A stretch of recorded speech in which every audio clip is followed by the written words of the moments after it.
asserts to Mr. Brajurdi that the Syrians cling to their national unity, reject foreign intervention and support the program of reform and dialogue. The group supporting terrorism in Syria is exposed in Istanbul, including 11 parties, the largest of which is the US and the smallest is Qatar. 5,000 displaced Syrians returned to their homeland from the Jordanian tented camps after the exposure of the political trade in their suffering.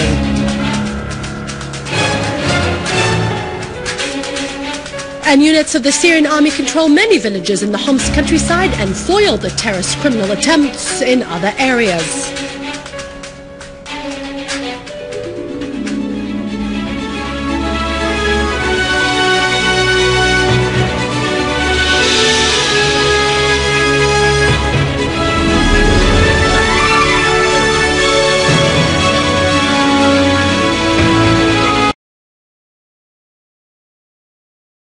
The Syrian-Iranian Parliament Friendship, who is currently visiting Syria with a parliamentary delegation.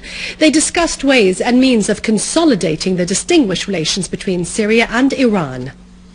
Mr. Al-Muallim explained the reality about the Syrian events, asserting that foreign powers were targeting Syria's basic role in the region and its independent decisions in support of the just Arab causes. He asserted that Syria was facing armed terrorist groups aiming to destabilize the country. These terrorists received support and finance from similar terrorist organizations in the neighboring countries. Some of them stole into Syria across the borders. They belong to extremist organizations. The minister pointed out that the Syrians cling to their national unity, reject all forms of foreign intervention, and reject any differentiation among segments of the Syrian society. They also support the program of comprehensive reform and dialogue, which was presented by President Bashar al-Assad. The Syrian leadership is determined to carry out this program. He asserted that reform could only be achieved through national dialogue among all the parties, the political and the social forces that believe in Syria's unity, sovereignty, independence and national dignity. The minister thanked the friendly Iranian people and their leadership for their noble attitude in support of Syria. He added that Syria continued to activate and consolidate economic and trade relations and investments with the Iranian Islamic Republic in all fields.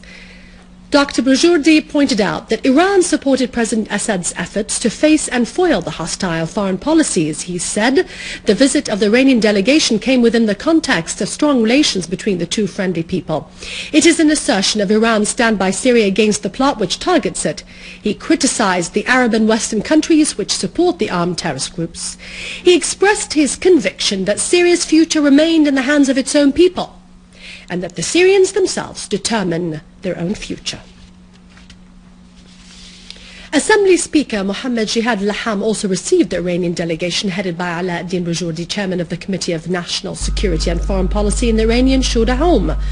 Speaker Al-Laham pointed out to the role of the friendly countries, on top of which are Iran, Russia, China and the BRICS countries, in enhancing the people's steadfastness and supporting their just causes at the international forums.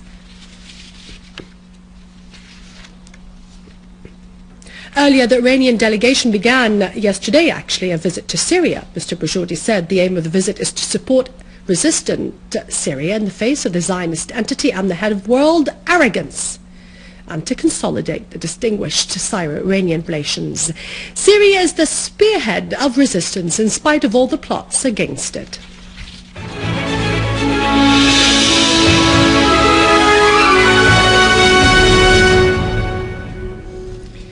The Russian Foreign Minister Sergei Lavrov telephoned his American counterpart John Kerry to discuss the situation in Syria. The Russian Foreign Ministry said the telephone was in response to an American demand. Kerry had announced that the US would double its so-called non-lethal support to the Syrian opposition. This was part of the series of the so-called Conference of Syria's Friends in Istanbul yesterday. He pointed out that the value of this additional support would amount to $123 million, thus raising the total value of American support to the Syrian opposition to $250 million. Nearly 5,000 displaced Syrian citizens have returned from Jordan to Dara. This brought the number of returning citizens to more than 55,000 people during the last few months. These displaced people were driven out for a dirty purpose that has become known to everybody. They were threatened with death, sickness and starvation away from their homeland, which embraced its sons who refused to seek refuge outside. Syria has a place for everybody.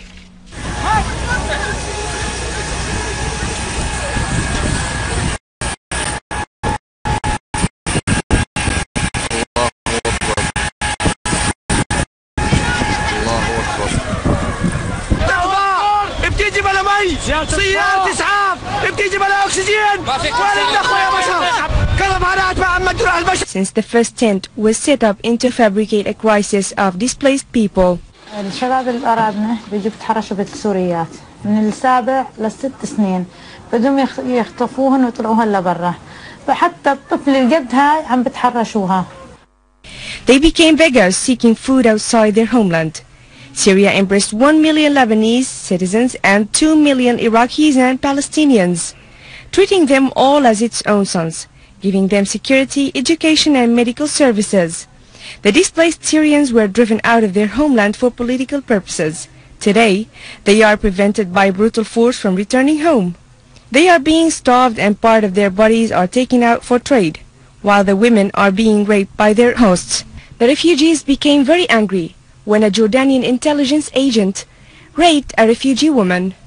This crime was neglected and ignored by the 80 countries who met in Morocco, claiming to be friends of the Syrian people.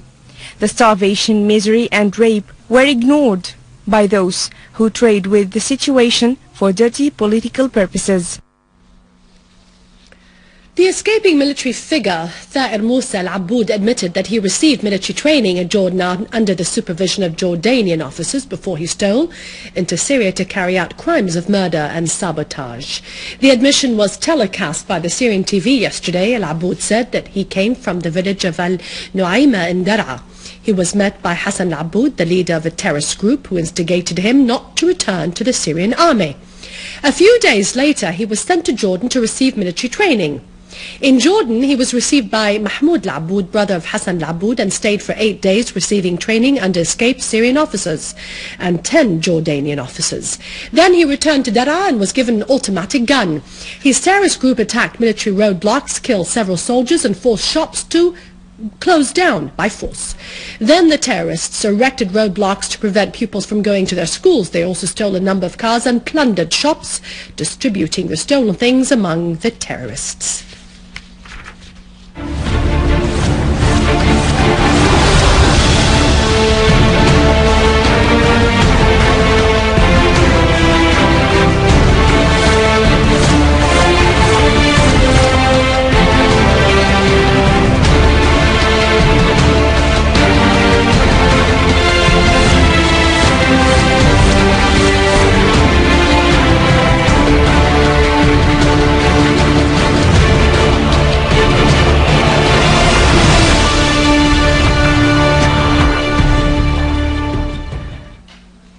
The Syrian Arab army cleansed the countryside of al-Qasir, such as Burhaniya, Naba'in al-Tanur, al-Mansouriya fields, Qadish, al-Rudwaniya and al-Sikmaniya towns after killing and injuring terrorists there.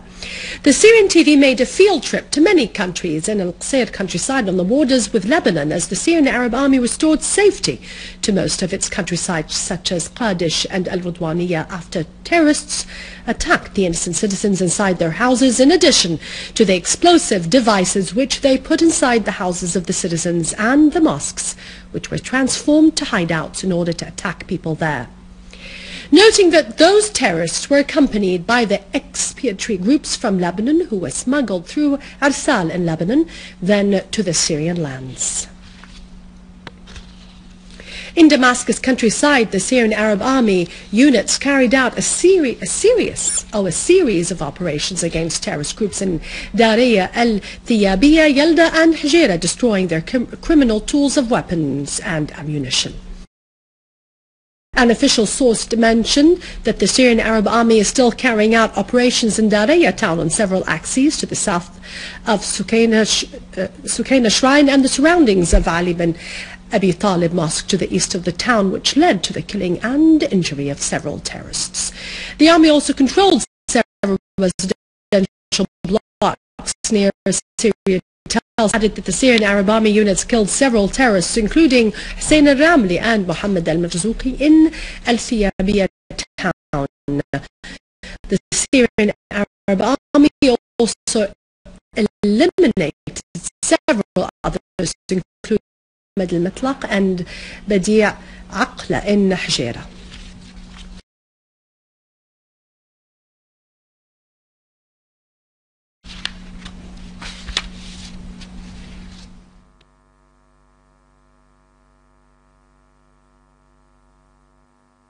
From the area of the Berada Valley towards Damascus, the car contained various modern contact equipment, guns and night binoculars and ammunition.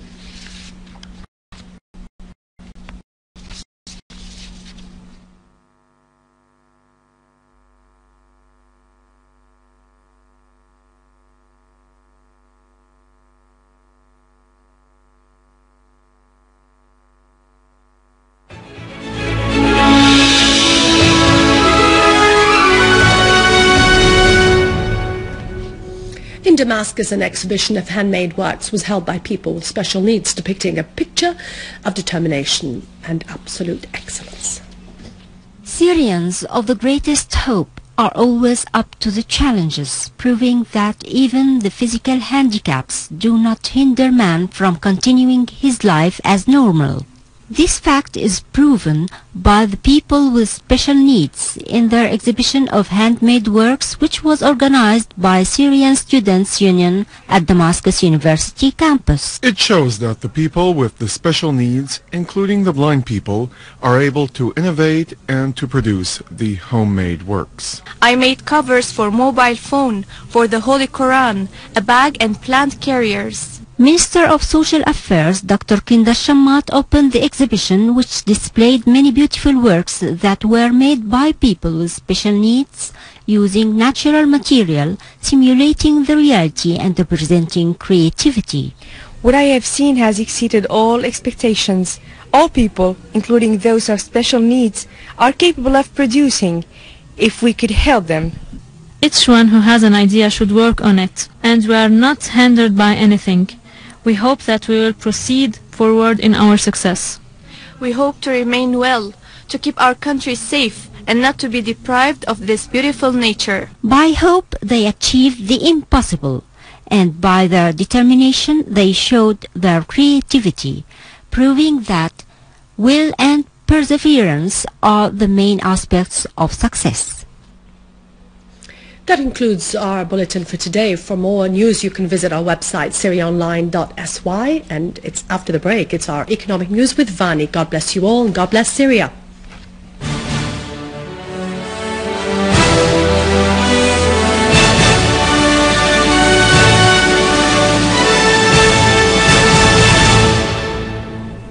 Good afternoon. The governor of the Central Bank of Syria said that the government should instruct the stakeholders in the Ministries of Finance, Economy and Internal Trade to pay their loans to the real estate bank, underlining the necessity of finding the reasons for these loans, which exceeded 11.5 billion Syrian pounds and must be paid to the real estate bank. The governor said that the establishment did not adhere to all the signed contracts with the real estate bank, pointing out to the need of a feasibility study on loans because the establishment justifications for not paying their loans are not convincing.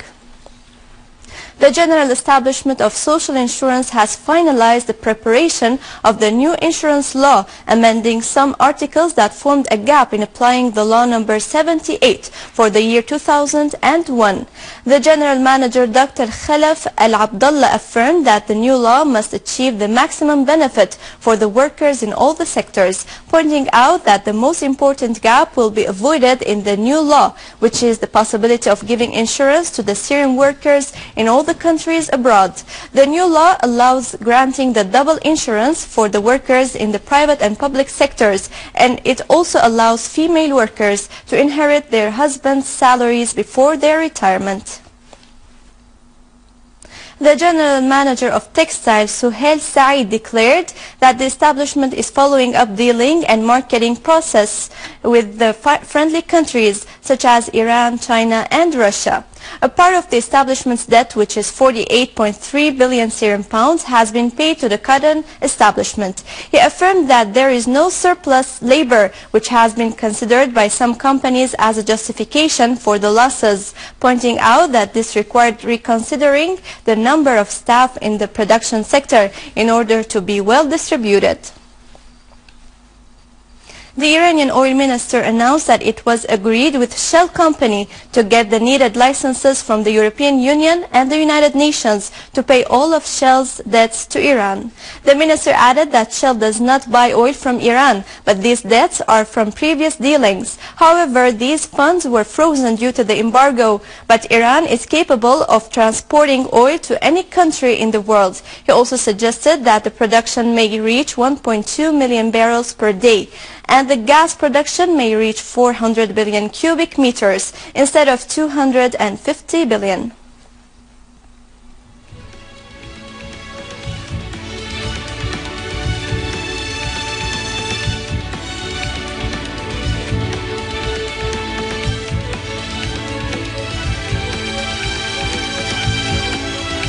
The Jewelers Assembly set the price of the 21-carat gold at 4,750 Syrian pounds per gram for the second day, while the Rashadi golden coin was set at 34,700 Syrian pounds, and the English coin was set at 38,800 Syrian pounds.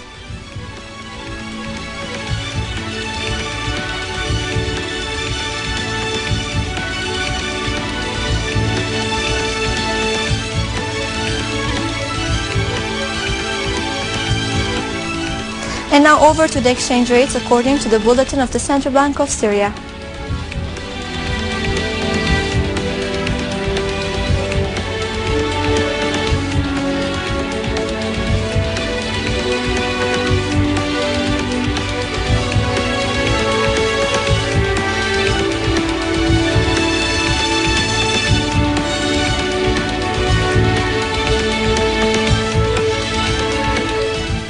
With this we conclude our news. Thank you for watching and goodbye.